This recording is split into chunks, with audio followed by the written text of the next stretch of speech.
isaanuma mataa isaanii gaafachuun gahaadha.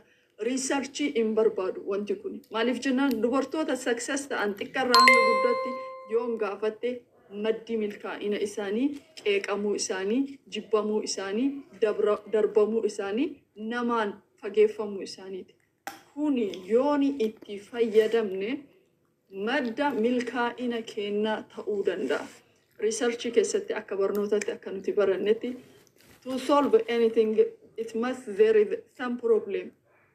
Wow, addunyaa tanarratti maddi qaroominaa, maddi jijjiiramaa, maddi wantoota haaraa itti burqeessisanii rakkina. Ilmi namaa imala duraanii karaa dheeraa waggaa 2 waggaa 3 ji'ootaan deemee xalayaa walitti geessa ture. Rakkina kana solve gochuu fi makiinaan dhufe. Makiinaan imala waggaa 1, imala guyyaa 5, imala ji'oota maalitti deebise? Sa'aatitti deebisee jechuudha. Ilmi namaa qilleensarra deemuu fakkare, harraageessa laalee. Maaliif jennaan wal qunnamuuf jecha. Maal uume? Pileenii isin baantan gosa gosaan uume. Ilmi namaa dhaabbateeti qurxummii ta'uu hawwe. Maal uume? Jalbaa yookiin doonii. Kan isin ajaa'ibu bu'uura wantoota kana hundaa Rabbiini qilleensatti fayyadamuun qilleensaan olii gadi deemuu fakkeenya kan godhe Rabbiini Nabi Suleymaan alayhi salaatu wassalaam. Namni doonii jalqabaaf wanni godhe create godhe eenyudha? Nabi Nuh alayhi salaatu wassalaam. Namni qawaariiraa yookiin burcuqqoo bahara keessatti aasaa yookiin qurxummiilee keessatti faaya garagaraatiin naannaa miidhagsuu nu barsiise eenyudha? Nabi Suleymaan alayhi salaatu wassalaam qawaariir ka jedhe jechuudha. So kanaaf Rabbiin ilma namaa kana wayita uumu dandeettii addaa waliin isa uume. Itti fayyadama dandeettii Rabbiin nuu kennee kanatu sadarkaa bakka nuti jirruu kana garaagarummaa kenna godha. Yookiin namni kun milkaa'aa, namni kun maalidha? There is no any special gift for anyone. Anaaf dandeettiin addaa Rabbinaaf kennee ani waan addaa akka danda'u ta'ee uumamee akka ati hin dandeenye wanni ta'e hin jiru. The way we use our time, the way we manage our mind, kallattii nuti itti fayyadama yeroo kennaa, itti fayyadama akkaataa jiruu fi jireenya kennaa, ilaalcha rakkina nutti dhufe tokkoof nuti qabnutu bakka nu dhaabannu garaagarummaa akka qabaannu godhe malee anis ji'a 9 dhaladhe, atillee ji'a 9 dhaladhe. Anallee dubartiin na dhale, sillee dubartiin si dhale. Anallee dhiira na dhalche, sillee dhiiratu si dhalche. Garaagarummaan hin jiru. Garaagarummaan bakka tana jiru inni guddaa fi hawaasni irraa dagame itti fayyadama yeroo, itti fayyadama ilaalcha rakkinaaf nu qabnu cab'iinsa keessatti dhaabannee boohuu sababeeffachuu. Jaarsa kiyya akkana na godhe, obboleessa kiyya akkana na godhe, maatii kiyyatu akkana na godhe, osoo maatiin kiyya biyya Arabaa na erguu baate an akkanan ta'u, osoo jaarsi na hiikuu baate an akkanan ta'u, osoo birriin kiyya nyaatamuu baate an akkanan ta'u. Yoon laal namni sababaan hinjifatee hin jiru addunyaa tanarratti. Namni sababeeffatee hinjifatee hin jiru. Nama sababa san dhiisee waan gochuu qabu godhetu hinjifataa jedhame. For example, Melbourne, magaalaa Austraaliyaa Melbournetti Abbabaa Biqilaa luka qullaa atileetii luka qullaa fiigee Olompikii maaraatoonii hinjifate. Addunyaan barreessitee jirti nuti. Addunyaan nu barreessitee jirti. Eenyu magaalaa Melbournetti baqqala atileetiin kenna mo'atuun isaa. Gin bakka kanatti wanni ati xiinxaluu qabdu. He has a lot of money evidence. Sigale a lot of money cares to live it.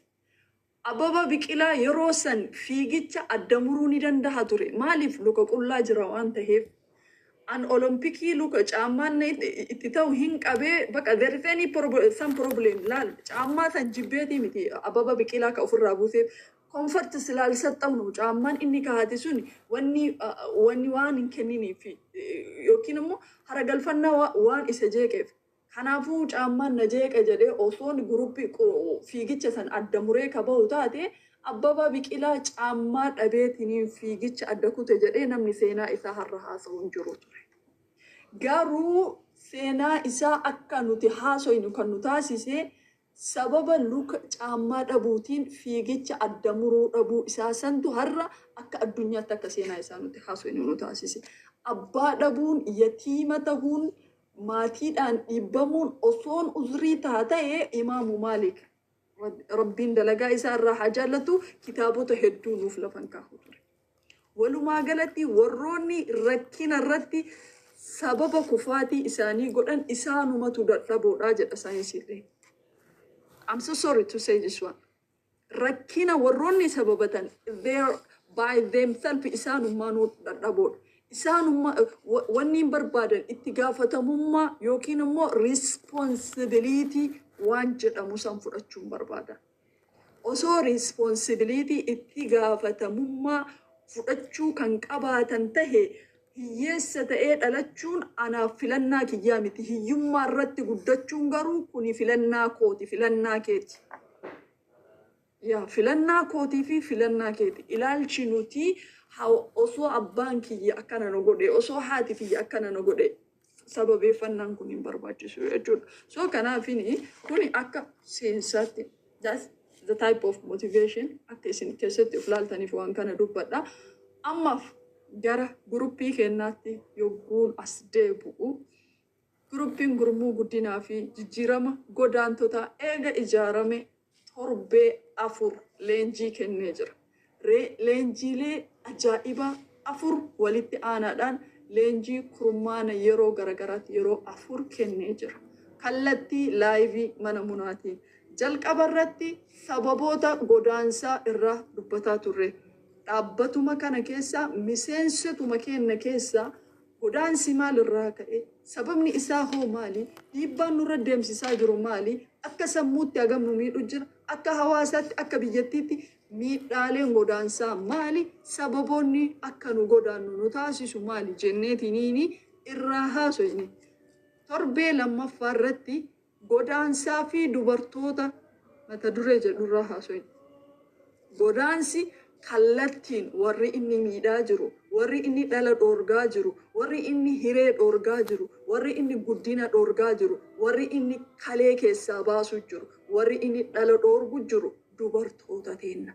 Ammalleen akka gabra yookiin systematical koloniidhaan yookiin ammoo indirect slavery taaneeti gurguramutu jirra. Waan kana quba qabdanii dhageettanii beeytanii jenneetii waliin irraa haasoyne nuti biyya keenya keessa dhaabbannee osoon shishii horii kan haru taate ilmi dhiiraa dubartiin osoo dalagaa tuffatuu baattee mana namaa kan xaraydu taate yookiin mastaawatii kan walaawwaltu taateeti silaa rakkina kana ni himanna ture. Akkasuma godaansi kun hoo akkuma jedhamu maallaqa guddaa argamsiisaa jira. Mallaqni isin ati hojjataa mootummaa taatee birrii 20 nyaatta. Ani maadaamii bira dalagee 50 nyaadha. Wanni jedhu kun hoo dhugaadha moo dhugaa miti? Miidhaa moo faayidaa isaatu caala? Kanarraa waliin haasoyne ayyoo Itoophiyaa keessa taa'ee hojjataa mootummaa ta'ee birrii 20 takka 10 kan nyaadhu taate kaleen tiyya nagaha, duudi kiyya nagaha, ari'ee jalaa baha fiigee qaba. Ati garuu 50 nyaatta. Nagaha keessoo keetii hin qabdu. Kanaafuu isin jedhu simiidhuuf yookiin sammuu kee destroy gochuu fedhee osoo hin taane bishaan ka hafe ol qabanii jette Oromoon. Bishaan hafe kana ol qabuuf immoo rakkina jiru walitti himuudha qaba. Irra caalaan dubartoonni biyya baqaa turan yookiin biyyoota Arabaa kana keessa turan hospitaalli dhaabbataan Hayilamaariyaam, Phaawulos, Finfinnee kana keessa warroonni kalee daayilisisii dhukkuboota garagaraatiin affeekti ta'anii biyya keessatti yaalii garagaraa irra jiran obboleewwan keenya kan biyyoota Arabaatii galan irra caalan isaanii maaliif dalagan ufin qusatan, dhaabbatan ufin qusatan, boqonnaan qaban, dadhabbiin sani aduu gahaan argatan, hir'ina vaayitaaminoota irraa kan ka'e, hir'ina pirootiinaa fi inzaayim irraa kan ka'e, yeroo dheeraa dhaabbachuu irraa kan ka'e, qaamni isaanii dhadhabaadha. Akka qaama keenyaa waa dandamatuu hin danda'u. Kana jechuun daayirektii yoo si dhufee qarshii 100,000 takkaahuu miliyoona sii kennaati. Atiin kalee teenaa kenni ta'uu siin jedhe you ignore me. Kalee teetii miti qeensa kee kana naan kennitu. Qeensa kana birrii miliyoonaan namni qalbii qabu kanarraa murii siin hin jedhu. Laakiin obboleeyyan keenya kun indirectly fedhanii osoo hin tahin dirqisiifamanii rakkina maatii isaanii furuu, rakkina bultii isaanii furuu, bakka wal jijjiiruu jaarsi jaartii ta'ee jaartiin jaarsa ta'urraan ijoollee irraa waa furra jechuudhaan godaansa furmaata taasisanii hubannaa dhabuurraa gara biyyoota alaa deeman. Yogguu biyyoota alaa deeman dalagan kan itti argatan isaaniif hin amanamu. Dalagan isaaniif hin amanamu. Garuu isaan humni isaanii hin hafne.